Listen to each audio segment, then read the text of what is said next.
I was 6 when my father died and my mother just disappeared. They said she had a nervous breakdown, needed treatment, and that was all. I lived in a house where no one cried, asked questions, or remembered. At 16, I ran away, leaving behind all the rules, all the responsibilities, all the past. And I thought it was forever. But 20 years later, I was forced to return. A will. A single key. And one sentence. You will get what you were looking for. The truth. I opened the door. And I found what was supposed to destroy me. But something didn't go according to her plan. I learned of my grandmother's death from a letter, not a phone call. That seemed most symbolic to me. Even in death, Eleanor Ford did not stray from her tradition of controlling every message in neat handwriting, in a greenish envelope with embossing. Private reading of the will. Attendance required. No lawyers. Not a word of sympathy. No mention of death, as if she were not a person but an institution that had ceased to function. I sat in my New York apartment, holding the letter on my lap, thinking only one thing. I swore to myself that I would never return. And now, a plane ticket in my shopping basket, my suitcase almost packed, my heart beating like I was about to be sentenced to death. To leave everything I had achieved, even if only for a few days, and return to that house. To set foot again on the ground where every tile remembers how I ran away as a 16-year-old in the rain, barefoot, with a backpack and a terrible desire to disappear forever. Ford Hill is a family estate frozen in time. A 2-story mansion with white columns that look less like architectural details and more like instruments of punishment. Behind the perfectly trimmed bushes are walls that can hear. Everything there had always been perfect. Especially the silence. Now I am returning there not as a submissive granddaughter, not as the broken girl I was raised to be, but as a stranger. Perhaps even an enemy. We were warned that the reading would be for relatives only. No notary. No officials. Just us. As always, everything must remain in the family. Even the inheritance. I arrived late in the evening. The car slowly rolled down the familiar gravel road, every turn familiar to my body. My heart sank when the silhouette of the house appeared in the distance. It hadn't changed. No one came out to meet me. The front door was open. Inside, the air was musty, heavy as memory. Sitting in the living room were people I hadn't seen in years. Uncle Jasper, hunched over in an old jacket. Aunt Louise was wearing pearls and a tense smile. And Daniel, my cousin. Once a quiet boy who was afraid of loud noises and often hid behind me. Now he looked different. Confident, refined, silent. Our eyes met. And I saw nothing. No emotion. Emily, Aunt Louise said finally. You've come. The letter said I should be here, I replied. She didn't answer. She just nodded. In the corner of the room sat Rose, the old maid who had served my grandmother before I was born. She was holding a thin leather notebook in her hands. We can begin, she said. As soon as everyone is here. Everyone is here, said Daniel. Silence fell over the room, as always. It wasn't unfamiliar. It was familiar. And in that silence, which I had once feared, I became once again the child who woke up at night screaming and learned to be silent. Only this time, I didn't come back to be silent. Rose placed the notebook on the coffee table, as if afraid it might burn her fingers. The room was so quiet that I could hear Aunt Louise's bracelet rattle as she adjusted her earring. Uncle Jasper closed his eyes, as if in prayer. Daniel sat with his elbow on the armrest, carefully studying my reaction. No one said a word. This isn't a traditional document, Rose said, as if apologizing. She didn't want a notary. She didn't trust outsiders. No one was surprised. Eleanor didn't trust anyone outside the family. And not everyone in the family. Rose opened the notebook and began to read. Her voice was even, emotionless. But the words were like needles under the skin. This was not a will. It was a monologue. A dictator's farewell. Jasper, you disappointed me before you even learned how to shave. Your inheritance is in the attic. Next to your unfulfilled dreams. Out of the corner of my eye, I saw my uncle clench his fist. But he said nothing. Louise. Tears don't make you useful. You'll get nothing. But you can keep the dishes. My aunt took a breath as if she wanted to say something. But she couldn't. Her eyes were shining, but no tears fell. It was a habit of hers to hold back. Daniel, you were my last hope. My golden boy. You'll get the house. You'll get the trust. And you'll get the archives. Protect them. Daniel didn't blink. He didn't even move an eyebrow. He just bowed his head slightly as if accepting instructions. Rose paused. Then it was my turn. Emily. The one who ran away. You'll get what you were looking for. The truth. Where you left it. The words hung in the air like a cloud of smoke. Everyone looked at me. But I didn't move. My gaze was fixed on the notebook, as if another phrase, an explanation, something, might appear there. What does this mean? My voice sounded hoarse, unnatural. I hadn't spoken aloud within these walls for a long time. Rose didn't answer. She just leaned over to the drawer under the table and took out an old key. Heavy, black, slightly rusty. It's from the East Library, she whispered. It's been locked since the day you left. I took the key and felt something stir inside me. An old, forgotten tension.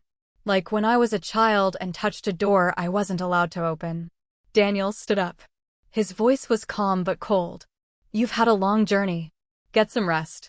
You can go to the library tomorrow. I looked at him and couldn't recognize my older brother, my ally, or my enemy. Only emptiness. I'll go there today. Silence. Then Daniel nodded. Almost imperceptibly. And I moved toward the wing where my mother's bookcase had once stood. The room I was afraid to open. The room no one ever mentioned. The East Library. The door was covered in dust.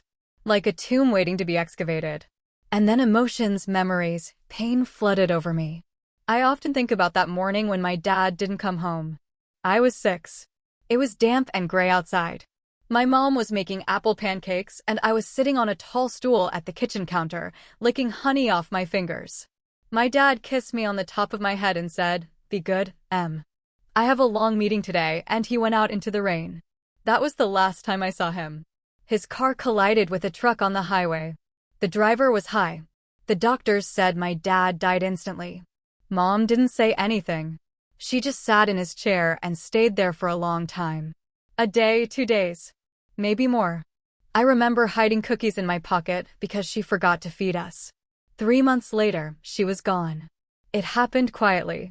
No screams. No suitcases. I woke up and couldn't find her in the house. She wasn't in the kitchen. She wasn't in the bedroom. Her favorite robe was hanging on the back of a chair as always. But she was gone. I waited all day. Then I called Aunt Louise. The next day, my grandmother came to pick me up. No one ever told me directly what had happened. Everyone avoided the subject. I only heard snippets. Psychological instability. She couldn't cope. It's better that the child is with Eleanor. And that was it. That's how I was passed on. Like a damaged parcel. Life at my grandmother's house was silent. In the first few weeks, I didn't understand why no one laughed here. Even the servants walked on tiptoes. The TV was not turned on without permission. At mealtimes, everyone spoke in whispers. If they spoke at all. When I once asked about my mother, my grandmother looked at me as if I had spat in her plate. She put down her fork, wiped her lips with a napkin, and said, "In our family, we don't talk about certain things. You're still young, but you'll learn." I learned. I learned to sit up straight, keep my eyes on my plate, dress modestly, and not argue. I learned to tell when my grandmother meant good, when she said stupid, when her silence meant anger, when her smile was a threat. I became a Ford. That meant I was silent, cold, and controlled. But my mother still lived inside me. I searched for traces of her. In the basement, in the closet, in the pantry, secretly. I kept her old hair clip, found a notebook with her recipes, and secretly wore her sweater.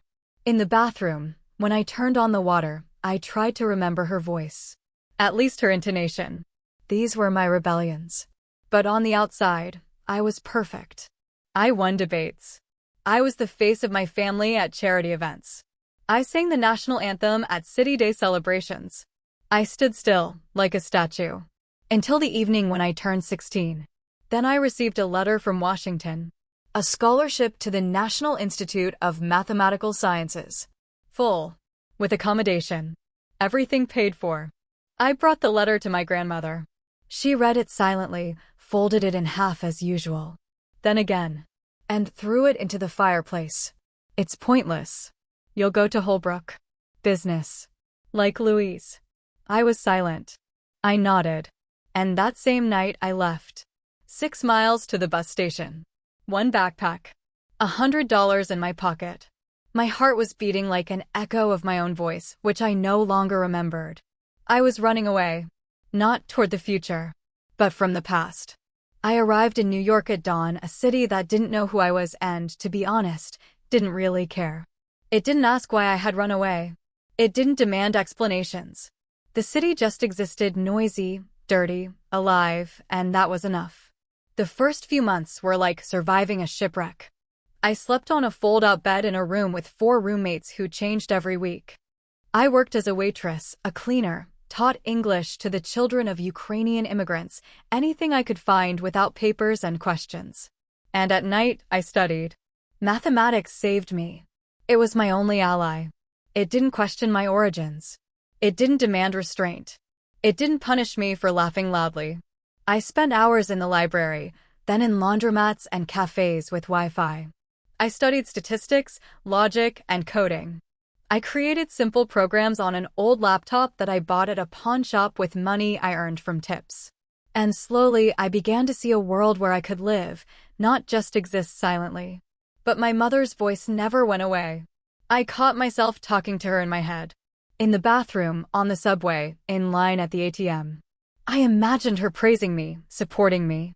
I even bought the same shampoo she used because the scent helped fill the void a little. Once, I heard the name Sarah, my mother's name, on the street, and my heart leapt out of my chest. It was a stranger's child calling for her nanny. But I stood there for a minute, mesmerized. Things like that never go away completely. Even when you have a place to live, a steady job, even when I got my first real offer, an internship at a small cybersecurity firm. At 23, I was finally able to rent a separate studio. Small. Damp. But mine. I still woke up from dreams in which my grandmother stood over my bed and said, "It's not your place to choose. Your place is to endure." But I endured. And I chose. I didn't change my last name. I never hid who I was. But I didn't advertise it either. In New York, it doesn't matter who you were. What matters is who you became. I became. I created myself from scratch. From a voice I wasn't allowed to have. And I believed that the past was in the past. That I had grown out of that girl who was frightened by the silence and dark doors of the library. That all the answers were in the future. And then a letter arrived. That green envelope with the stamp I recognized immediately. And I realized it was only just beginning. Now I'm here, standing in front of this door, and I don't understand. Is this the beginning or is this the end? The key to emptiness, the key lay in my palm, seemingly heavier than its metal body. Old, with worn edges, cold. Its shape was familiar and foreign at the same time. An Eastern library. Those words sounded like something forbidden. Like a cry from the past that had suddenly taken shape and weight. It was the only key I had ever seen. And the only door I had ever been allowed to enter. As a child, I had approached that part of the house once or twice. Back then, the door was closed. And not just locked, it was removed. There was something wrong with it. Something in the silence around it was different. It was as if the house itself was avoiding that room. My grandmother always said that the family archives were kept there, but no archive is guarded by fear. Otherwise, I wouldn't have felt that warmth in my stomach slowly turning to cold. I stared at the library door from the end of the hallway, as if it could stare back at me. Dark wood. An old brass handle. The same curtains on the narrow window to the left, slightly grayed by dust. And I felt it again. Vulnerability. Like when I was 6. Like when I was 8. Like those nights when I woke up in the dark and was afraid to even cry because my grandmother might hear me. The feeling that the house was alive, breathing. And it wasn't on your side. I stood there alone. And I felt that I had always been alone in this house. Even when there were other people around. Even when Daniel shared his ice cream with me. Even when my mom was still there. Loneliness was the foundation of this place. I sat down on the windowsill opposite the bookcase. The key was still in my hand. And for the first time in years, I allowed myself not to be strong. I hid my face in my hands. I remembered how I used to hide here, by this very door, when Grandma was scolding Louise in the kitchen. I remember my breathing shallow, as if I didn't have the right to breathe deeply. I remembered how once I heard a sound coming from there, something between a whisper and a sob. I told Rose about it, and she said sharply, "You imagined it. It's just old pipes." After that, I heard nothing, only my footsteps fading away from that room. And now here I am, standing with the key. My grandmother left me no money, no possessions, only a secret. Not a gift, a challenge. Maybe she knew I couldn't just leave it there. That I would go in there. That I would open the door.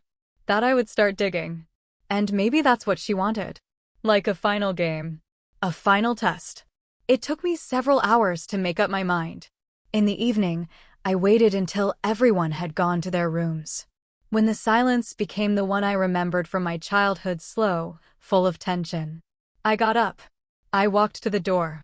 The key clicked loudly, like a shot in the back. The door opened. The door opened with a dull groan, like a bone that had not moved for too long. The smell hit me immediately. Not musty.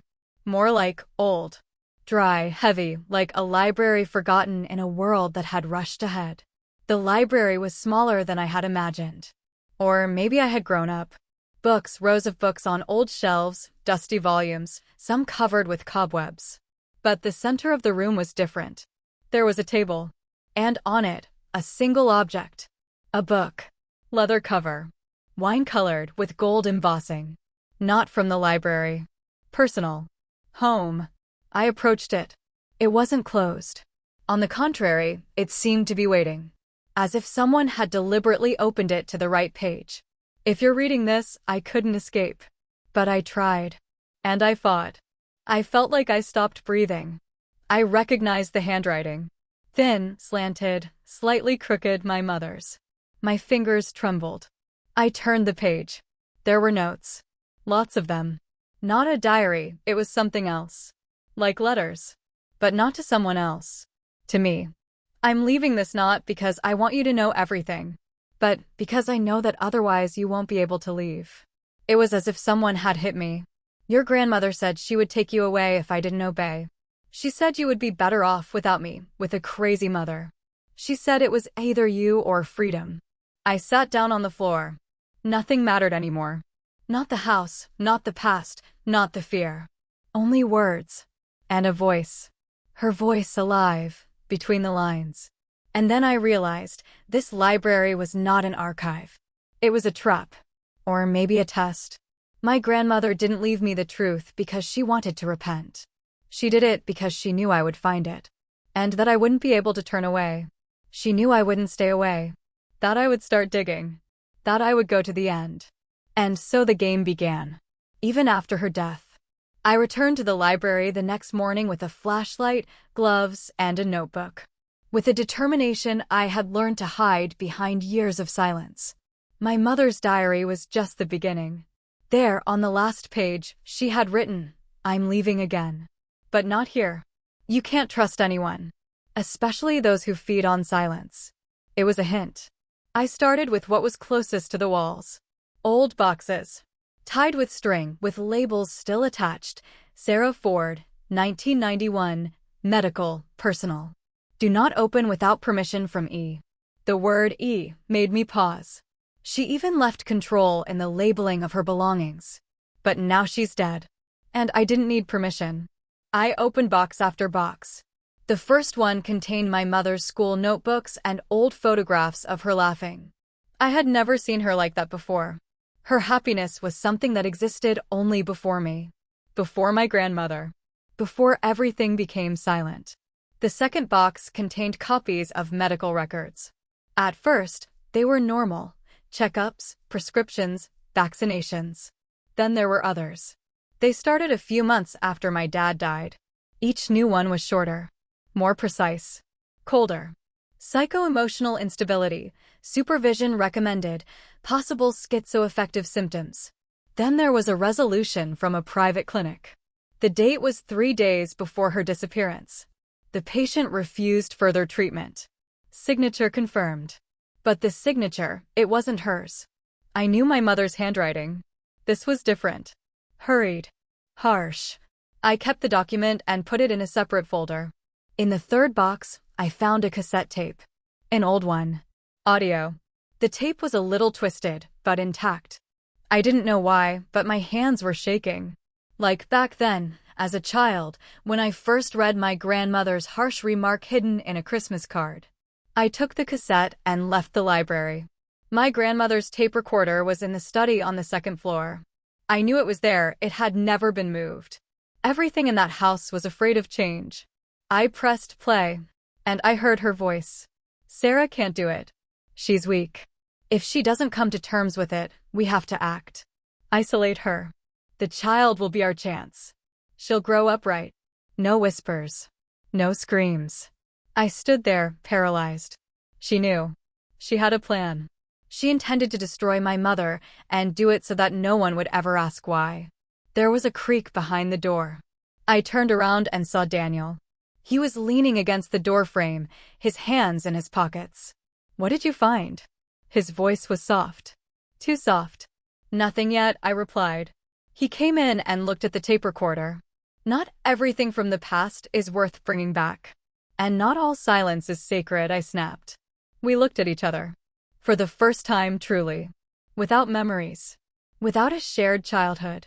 You've become, like her, he whispered. Like Sarah. Just as stubborn. Just as dangerous. I'm not dangerous, Daniel. I'm just not afraid anymore. He sighed. You have 2 weeks. Then, the estate will be mine. And you'll leave. Forever. I didn't answer. Because I knew I wouldn't leave empty-handed. In New York, I learned to distinguish fear from doubt. But in Fort Hill, they merged again. I sat on the floor of the East Library, surrounded by stacks of documents. Some were yellowed, others looked brand new, even though they were dated in the 1990s. Signatures. Stamps. Medical reports. Notes. And I had no idea which ones were real and which ones were forged. I did what I did best. I organized them. I created separate folders. 1. Medical, everything related to my mother's psychiatric evaluation. 2. Personal letters, notes, diary excerpts. 3. Suspicious documents with signatures that did not match her handwriting. 4. Audio, a cassette tape, now transferred to a flash drive. In the evening, I called a lawyer I knew, the only one I trusted.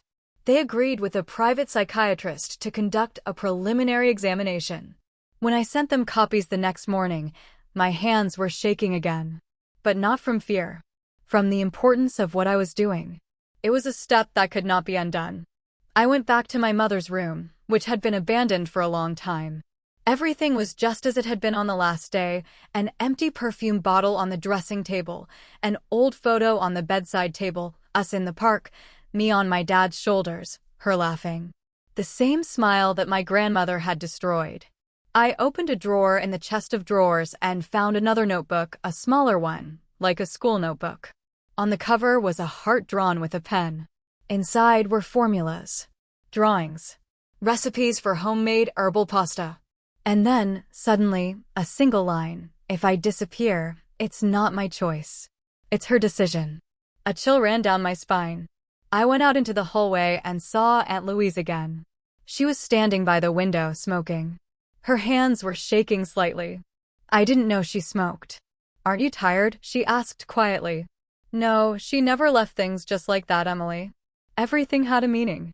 I was silent. And she continued. We all lived under her thumb. When Sarah started talking, she disappeared. When you ran away, she never mentioned you again. But she never let you go. Why didn't you say anything? Because I was afraid. And now? My aunt stubbed out her cigarette on the windowsill and threw it into her teacup. Now I'm more ashamed than afraid. She took a small envelope out of her pocket. Here. This is the last letter from Sarah. I never opened it.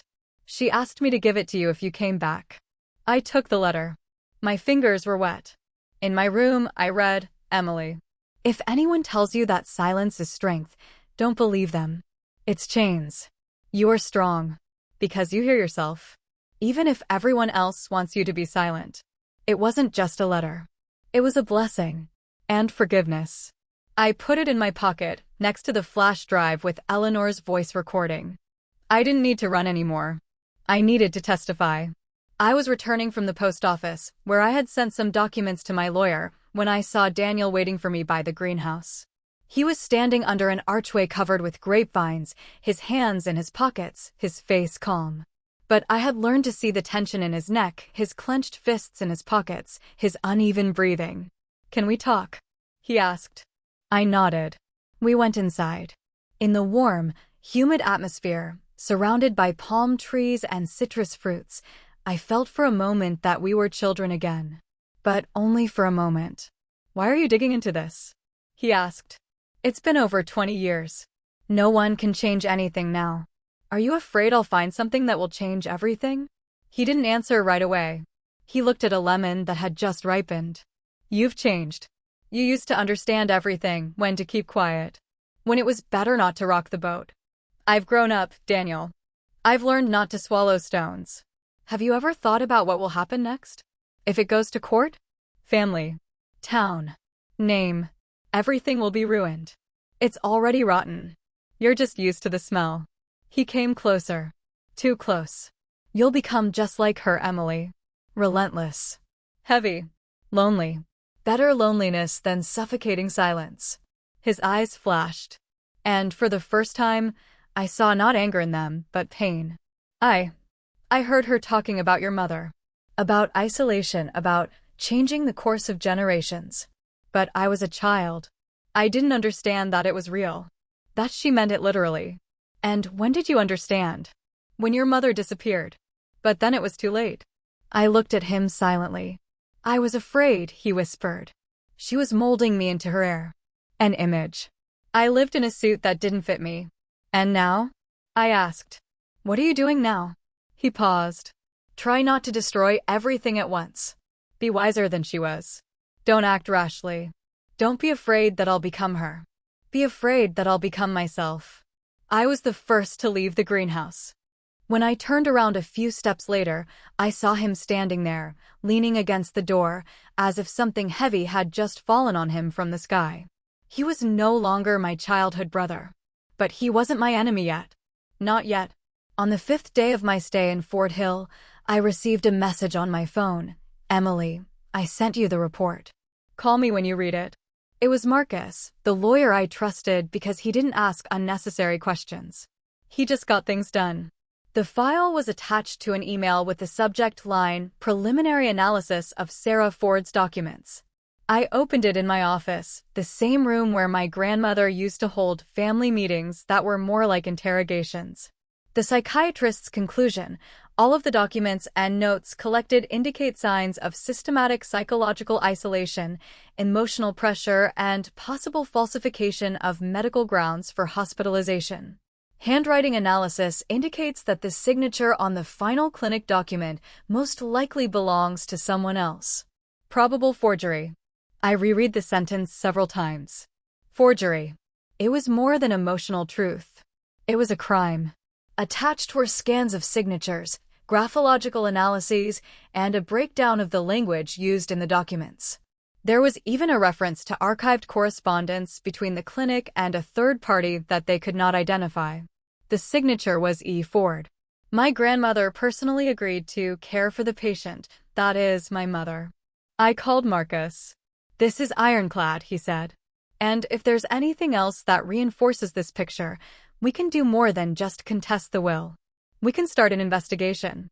A criminal investigation. There will be more," I said. I know she left more. She always played the long game. "Do you have the end game?"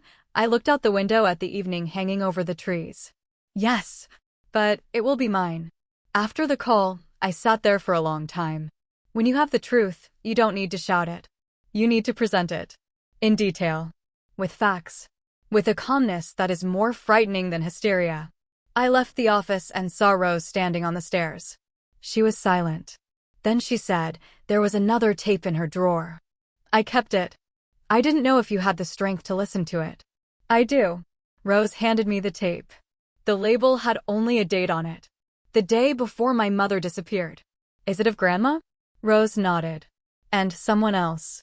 I don't know who. But it sounds like it was the climax. The end of something. Or maybe the beginning. I clutched the cassette in my hand. The truth was getting louder. And my grandmother, even dead, was still whispering from the darkness. I sat on the floor in my old childhood room, the cassette player on my bed. I pressed play. First, there was noise. Then my mother's voice. Tired, but firm. I'm not going away. You can't make me. I'm taking Emily and we're leaving. I've made up my mind. Pause. Then my grandmother's voice. Clear, calm, icy. You've made up your mind? Child, I decide where you belong. It's always been that way. My mother sighs. I can hear her tearing paper or clenching something in her hands. I've packed our things. We're leaving in the morning. And if you dare to stop me, I'll go to the police. And then comes the moment that changes everything. Grandmother's voice drops half a tone. You don't understand, Sarah. You have no choice. You only have what I allow you to have. And I no longer allow you to have that. Click. End. I sat motionless. The recording was more than a document. It was a voice from the grave. It was proof of intent. Direct. Logical. Deadly. I didn't sleep that night. I sorted all the recordings, all the letters, photos, and audio files into chronological order. I created a map. In the center was my grandmother. And arrows leading from her to my mother, to my father, to me. And then, for the first time, I asked myself, why did she leave this to me? Why didn't she burn it? And the answer came to me, as if from the depths. She wanted me to see it. She wanted to break me. It was her last exquisite punishment, not to remain silent, but to force me to speak. And to destroy myself in the process. But I didn't break. She gave me a choice, thinking there was no choice. And I chose not revenge, but the truth. I waited for everyone to gather for dinner. Just like before. Only now, it wasn't because of Eleanor's orders, but because of the pressure of a new invisible force that I had brought with me. Daniel, Louise, Uncle Jasper, even Rose, all sat at the old mahogany table.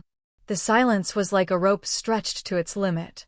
I stood at the other end of the table, facing a stack of documents. Not like Grandma used to do, not in a position of control, but in a position she would have despised, honest and direct. I'm taking you to court, I said. Louise lost color. Jasper just looked down at his plate, as if it concerned him more. Daniel smiled. Crooked, cold. Is this your plan? Turn us into a spectacle? No. It's your grandmother's plan. She prepared everything so well. I threw the flash drive with the last tape on the table. That's your grandmother's voice. And my mother's. It's proof. And a motive. A motive for what?